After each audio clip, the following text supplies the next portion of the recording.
Hello everyone. In the sequence of targeted drug delivery system, today we are here to discuss neosomes.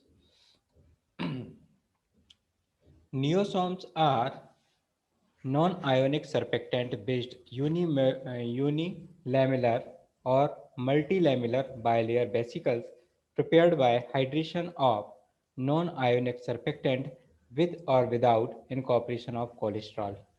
Neosome non ionic surfactant based unilamellar और multilamellar bilayer vesicles होते हैं जिनको हम non ionic surfactant के hydration के द्वारा और cholesterol के इनकॉर्पोरेशन के साथ और कोलेस्ट्रॉल के इनकॉर्पोरेशन के अलावा हम इसको प्रिपेयर कर सकते हैं। तो मेनली यह non ionic surfactant based lipid bilayers होते हैं। The neosomes are very small and microscopic in size. Very small होते हैं और microscopic size के होते हैं neosomes. Their size lies in nanometric scales. Nanometric scales पर इनकी size होती है। Neosomes are a novel drug delivery system in which the medicament is encapsulated in a vesicle. नन और न्यूसॉम्स हैं जो कि नोबल ड्रग डिलीवरी सिस्टम का ही पार्ट हैं और इसमें मेडिकामेंट को वेसिकल्स के अंदर इनकैप्सुलेटेड किया जाता है। Both hydrophilic and lipophilic drugs entrapped either of lipid materials in the aqueous layer or in vesicular membrane made. Hydrophilic और लिपोफिलिक ड्रग किसी को भी हम लिपिड मटेरियल्स में एनकैप्सुलेटेड कर सकते हैं, एनकैप्सुलेट कर सकते हैं नियोसोम्स के द्वारा। So this is the structure of niosomes. यहाँ पे अंदर एक्वस एनवायरनमेंट होता है और यहाँ पे हम देख सकते हैं कि बाइलेयर्स होती हैं। तो बाइलेयर में हाइड्रोफिलिक हेड, ये हाइड्रोफिलिक हेड हैं और हाइड्रोफोबिक टेल, ये जो इनसाइड दिख रहा है हाइड्रोफोबिक टेल्स इसमें होता है। Structure of niosomes. Head part hydrophilic part होता है, हेड पार्ट होता है and tail part hydrophobic part होता है एंड ड्रग मॉलिक्यूल्स होते हैं इनसाइड, इसके इनसाइड ड्रग मॉलिक्यूल्स होते हैं। Head part hydrophilic part and tail part hydrophobic part और ड्रग मॉलिक्यूल्स इसके अंदर यहाँ पे दिखाया गया है। ठीक है, तो hydrophilic drug locate in aqueous region encapsulated. जो हाइड्रोफिलिक ड्रग होती हैं उनको एक्वस रीजन में हम एनकैप्सुलेट करते हैं यहाँ पे। और जो पोलर हेड फेसिंग, यहाँ पे हमने देखा कि जो हेड हैं ये पोलर हेड्स हैं फेसिंग हाइड्रोफिलिक रीजन और जो कि हाइड्रोफिलिक रीजन की तरफ फेस करते हुए हैं। और hydrophobic drugs localized in the hydrophobic lamella, और जो हाइड्रोफोबिक ड्रग होती हैं उसको इस हाइड्रोफोबिक लेमिला के अंदर हम इनकैप्सुलेट कर सकते हैं। These vesicular systems are similar to the liposomes that can be used as a carrier of amphiphilic and lipophilic drug। और यह जो नियोसोम्स हैं ये सिमिलर हैं, लिपोसोम्स के जैसे ही होते हैं और जिसके द्वारा हम एम्पीफिलिक और लिपोफिलिक ड्रग को कैरी कर सकते हैं। It is less toxic and improve the therapeutic index of drug by restricting its action to the target cells। यह लेस टॉक्सिक होते हैं, इसकी टॉक्सिसिटी कम होती है और थेरापेटिक इंडेक्स इसका इम्प्रूव होता है क्योंकि इसको हम रिस्ट्रिक्ट करते हैं, यह टारगेट सेल पर ही जाके एक्शन देता है और टारगेट सेल पे ही रिस्ट्रिक्ट रहता है, इसलिए इसकी टॉक्सिसिटी और साइड इफेक्ट्स इसके कम होते हैं। Now advantages of neosome, they are osmotically active and stable। यह osmotically active और stable होते हैं। They increase the stability of the entrapped drug, और जो entrapped drug की stability को हम increase कर सकते हैं। The vesicle suspension being water based offer greater patient compliance over the oil based system, जो बेसिकल सस्पेंशन होता है जो कि वाटर बेस्ड होता है, जिसमें हमें ज़्यादा पेशेंट कंप्लाइंस मिलती है as compare to oil based system. Since the structure of the neosome offer place to accommodate hydrophilic, lipophilic as well as amphiphilic drug moiety, they can be used for a variety of drug. चूंकि इसकी structure इस तरह से होती है कि हम इसमें हाइड्रोफिलिक, लिपोफिलिक और एम्पीफिलिक ड्रग को हम एकोमोडेट कर सकते हैं, इसलिए कई वैरायटी की ड्रग को हम इसके द्वारा टारगेट कर सकते हैं, कैरी कर सकते हैं. The vesicles can act as a depot to release the drug slowly and of the control release. जो वेसिकल्स होते हैं वह as a depot of control drug delivery का डिपोट की तरह हम यूज कर सकते हैं, जिसमें धीरे धीरे ड्रग को रिलीज किया जा सकता है. बायोडिग्रेडेबल, नॉन इम्यूनोजेनिक और बायोकम्पिटेबल होते हैं. जो नियोसोम्स होते हैं वो बायोडिग्रेडेबल, नॉन इम्यूनोजेनिक और बायोकम्पिटेबल होते हैं. तो these are the advantages of niosomes. Now disadvantage of niosomes, aggregation, aggregate हो जाते हैं, चूंकि इसकी साइज स्मॉल साइज के होते हैं तो एग्रीगेशन होता है, फ्यूजन की प्रॉब्लम्स आती है, leaking of entrapped drug leakage हो जाती है, and hydrolysis of encapsulated drug which limiting the self life of dispersion. और इसके बाद इसकी जो ड्रग को हम इनकैप्सुलेट करते हैं उसका हाइड्रोलिसिस हो जाता है, जिसके कारण उसकी सेल्फ लाइफ भी कम हो जाती है. तो यह इसके कुछ डिसएडवांटेजेस हैं. क्लासिफिकेशन ऑफ द नियोसॉम्स, जैसा हमने लिपोसॉम्स में पढ़ा, इसका भी क्लासिफिकेशन सिमिलर है. स्मॉल यूनिलेमुलर वेसिकल्स हो सकते हैं, एसयू भी, और लार्ज यूनिलेमुलर वेसिकल्स, एलयू भी, मल्टीलेमुलर वेसिकल्स, एमएलवी. जो टिपिकल रेंज है एसएलवी की वो 20 to 50 नैनोमीटर्स के होते हैं, और एमएलवी 100 to 1000 नैनोमीटर्स के होते हैं. Now component of the niosome, mainly इसके टू कंपोनेंट होते हैं, cholesterol and non ionic surfactant. Cholesterol and non ionic surfactant are the two major components used for the preparation of niosomes. Cholesterol provide rigidity and proper shapes. जो cholesterol है उसके द्वारा rigidity और proper shape दिया जाता है niosomes को, and the surfactant play major role in the formation of niosomes. और सरफेक्टेंट का मेजर रोल होता है न्यूसॉम के फॉर्मेशन में. Non ionic surfactant like span, span 20, 40, 60, 85, 80, इनका हम यूज कर सकते हैं. ट्विन का भी हम यूज कर सकते हैं. Tween 20, 40, 60, 80 are generally use for the preparation of the नियोसोम्स.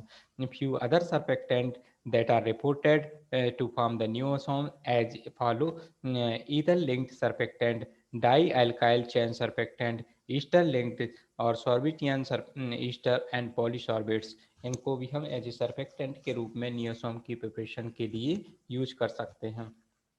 Factor affecting नियोसोम formation, कौन कौन से फैक्टर्स हैं जो हमें कंसीडर करने पड़ते हैं? उसमें सबसे पहले हाइड्रेशन टेम्परेचर है. हाइड्रेशन टेम्परेचर क्या रखा है, सरफेक्टेंट और उसका लिपिड लेवल्स क्या है, नेचर ऑफ एनकैप्सुलेटेड ड्रग, कुछ तरह की ड्रग को हम इनकैप्सुलेटेड करने वाले हैं, इनकैप्सुल करने वाले हैं, और मेम्ब्रेन एडिटिव्स, मेम्ब्रेन के एडिटिव्स हमने क्या यूज किए हैं, नॉन आयोनिक सरफेक्टेंट का क्या नेचर है. तो these are the factor that must be consider for the formulation of neosome. Hydrophilic lipophilic balance HLV. The HLV value describe the balance between the hydrophilic portion to the lipophilic portion of non-ionic surfactant. Hydro HLV value के द्वारा हम hydrophilic portion और lipophilic portion के balance को देख सकते हैं. Non ionic surfactant का जो हाइड्रोफिलिक लिपोफिलिक बैलेंस है उसको डिस्क्राइब किया जाता है HLV वैल्यू के द्वारा. जो HLV रेंज होती है वो 0 से 20 होती है for non ionic surfactant. Non ionic surfactant के लिए जो HLV की रेंज है वो 0 से 20 है. The lower HLV refer more lipophilic surfactant and the higher HLV to more hydrophilic surfactant. अगर HLV की वैल्यू कम है, अगर कम है HLV की वैल्यू, तो वह ज़्यादा लिपोफिलिक होगा, मोर लिपोफिलिक सरफेक्टेंट होगा, मीन्स लिपोफिलिक होगा. और इसकी HLV की वैल्यू ज़्यादा है हायर HLB वैल्यू और उसके मोर हाइड्रोफिलिक सर्फेक्टेंट, उसकी हाइड्रोफिलिसिटी ज़्यादा हो जाएगी। हायर HLB वैल्यू है तो हाइड्रोफिलिसिटी भी उसकी ज़्यादा हो जाएगी। Surfactant with HLB value 4 to 8 can be used for the preparation of vesicles. जो सर्फेक्टेंट जिनकी वैल्यू 4 to 8 है उनको हम वेसिकल प्रिपरेशन के लिए उनको हम यूज कर सकते हैं। Hydrophilic surfactant with HLB value ranging from 14 to 17 are not suitable for form a bilayer membrane due to their high aqueous solubility। जो हाइड्रोफिलिक सर्फेक्टेंट होते हैं जिनकी HLB वैल्यू 14 to 17 होती है वह बाइलेयर फॉर्मुलेशन मेम्ब्रेन बनाने के लिए सुइटेबल नहीं होते हैं क्योंकि इनकी एक्वा सॉल्युबिलिटी ज़्यादा होती है। However with the addition of an optimum level of cholesterol niosome are indeed form from the polysorbate 80 जिसकी HLB वैल्यू 15 है and tween 20 HLB value 16.7 behaviour the tween 20 niosome membrane. लेकिन अगर हम उसमें जिनकी HLB वैल्यू ज़्यादा है और हम उसमें ऑप्टिमम अमाउंट में कोलेस्ट्रॉल को भी ऐड कर देते हैं तो हमें नियोसोम हम फार्मुलेट कर सकते हैं। Critical packing parameter, next parameter जो हमें देखना पड़ता है वो that is critical packing parameter CPP। During the niosomal preparation the geometry of the vesicle depend upon the critical packing parameter. Niosome के प्रिपरेशन के दौरान जो वेसिकल की जियोमेट्री होती है वो क्रिटिकल पैकिंग पैरामीटर के ऊपर डिपेंड करती है। On the basis of CPP of a surfactant, the shape of nano structure formed by self-assembly of amphiphilic molecules can be predicted। और CPP के बेसिस पर हम सर्फेक्टेंट की का स्ट्रक्चर और को हम प्रेडिक्ट कर सकते हैं। The critical packing parameter depend on the symmetry of surfactant and can be defined using the following equation. और क्रिटिकल पैकिंग पैरामीटर के द्वारा हम कैसे सिमेट्री को पता कर सकते हैं वो डिपेंड करता है। इस इक्वेशन के द्वारा हम उसको फाइंड आउट कर सकते हैं। CPP इक्वल टू V/LC/A0, जहाँ पर V हाइड्रोफोबिक ग्रुप वॉल्यूम है, V hydrophobic group volume, LC critical hydrophobic group length and A0 area of hydrophilic head group. Hydrophilic head group का एरिया है A0। CPP between 0.5 to 1 likely to form vesicle. जो CPP की value आती है वो 0.5 से 1 के बीच में जनरली आती है। जो भी वेसिकल्स फॉर्म होता है उसकी CPP वैल्यू 0.5 से 1 के बीच में आती है। अगर CPP की वैल्यू लेस देन 0.5 आती है तो यह इंडिकेट करती है कि इसमें large contribution from the hydrophilic head group area. अगर इसकी वैल्यू 0.5 से कम आती है तो यह इंडिकेट करती है कि इसमें ज़्यादा कंट्रीब्यूशन किसका, हाइड्रोफिलिक हेड ग्रुप का ज़्यादा कंट्रीब्यूशन है। It's said to give spherical micelles, जो कि इससे आपको स्फेरिकल माइसेल्स ऑब्टेन होते हैं। और अगर CPP की वैल्यू मोर देन 1 आती है that indicate the large contribution from the hydrophobic group. तो यह इंडिकेट करता है कि large contribution of hydrophobic group को इंडिकेट करता है। शुड प्रोवाइड इन्वर्टेड माइसेल, जो कि इन्वर्टेड माइसेल्स को प्रोड्यूस करते हैं। Now comparison between the liposomes and niosome. Liposome और नियोसोम के बीच में क्या डिफरेंस है? Liposomes liposomes and niosomes. Liposome vesicles made up of concentric bilayer of phospholipid. जो लिपोसोम्स वेसिकल्स होते हैं वो कंसेंट्रिक बाइलेयर ऑफ फास्फोलिपिड्स के बने हुए होते हैं, जबकि जो नियोसोम के वेसिकल्स होते हैं वो सर्फेक्टेंट और के बने हुए होते हैं जिसमें कोलेस्ट्रॉल हो सकता है और नहीं भी हो सकता है। तो niosome vesicles made up of surfactant with और without incorporation of cholesterol. Size ranging from 10 to 3000 nanometer, जिसकी साइज रेंज होती है 10 to 3000 नैनोमीटर के बीच में इसकी साइज रेंज होती है। और नियोसोम की जो साइज रेंज होती है वो 10 to 100 नैनोमीटर के बीच में होती हैं।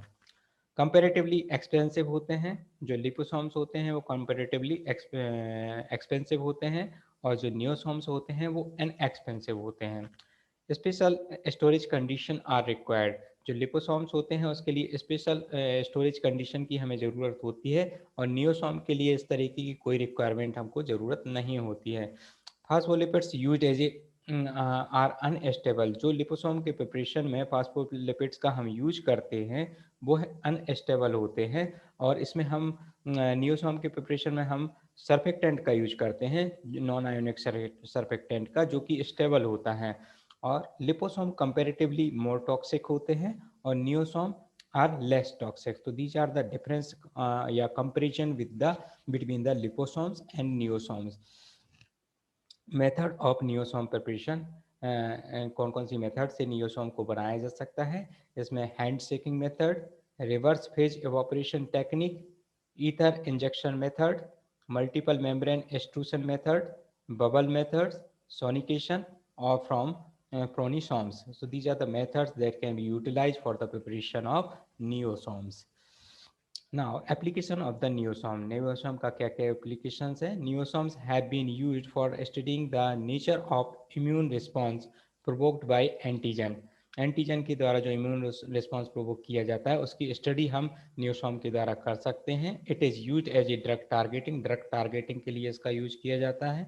It is use as a anti neoplastic treatment, cancer disease के लिए भी हम इसका यूज करते हैं। It is use as a leishmaniasis dermal और म्यूको क्यूटेनियस इन्फेक्शन जैसे का भी हम इसमें यूज कर सकते हैं। Niosomes as a carrier for haemoglobin के कैरियर के रूप में यूज कर सकते हैं। It is use act as a delivery of peptide drug की डिलीवरी के लिए इसका यूज कर सकते हैं। Niosomes can be use as a carrier for haemoglobin के कैरियर के रूप में इसका यूज कर सकते हैं। It is used in the studying of immune response की स्टडी के लिए भी हम इसका यूज कर सकते हैं। Transdermal drug delivery system utilising niosomes, transdermal drug delivery system में भी हम नियोसोम का यूटिलाइज करके फार्मुलेट कर सकते हैं। It is use in ophthalmic drug delivery में भी नियोसोम्स का यूज किया जाता है। Niosomal drug system can be use as a diagnostic agent, और नियोसोमल सिस्टम का एज ए डायग्नोस्टिक एजेंट के रूप में भी यूज किया जाता है। तो these are the application of niosomes. Thank you. We will continue in the next session. Thank you all.